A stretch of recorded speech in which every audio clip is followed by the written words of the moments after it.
yung mga doktor hindi naniniwala sa food supplement kasi ayaw ninyong mabawasan ang kita ninyo. Ay nako, parati ko na itong naririnig at nababasa sa mga taong hindi naiintindihan ang sinasabi nila. Ulitin ko to ha, pero pakinggan ninyong maigi, 1 minuto lang to. 1 minuto lang. Unang-una, naniniwala naman kami sa mga yan, pero kinakailangan mayroong tamang ebidensya at pag-aaral dyan. Sample, yung ginkgo biloba po pwedeng makatulong sa mild cognitive impairment. Napatunayan na yan sa pag-aaral.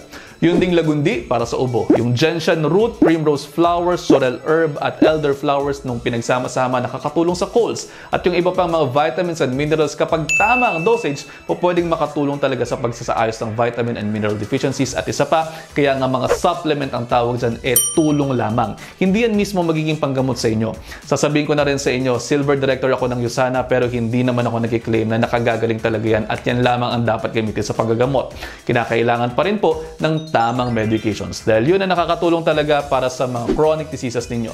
At ang sino man magpapatanggal niyan sa inyo o sasabihin na nakasisira yan ng mga bato ninyo, hindi nila naiintindihan ang sinasabi nila. At yun, almost 1 minute na to. I hope you're all 1 minute wiser. See you next time. Ingat!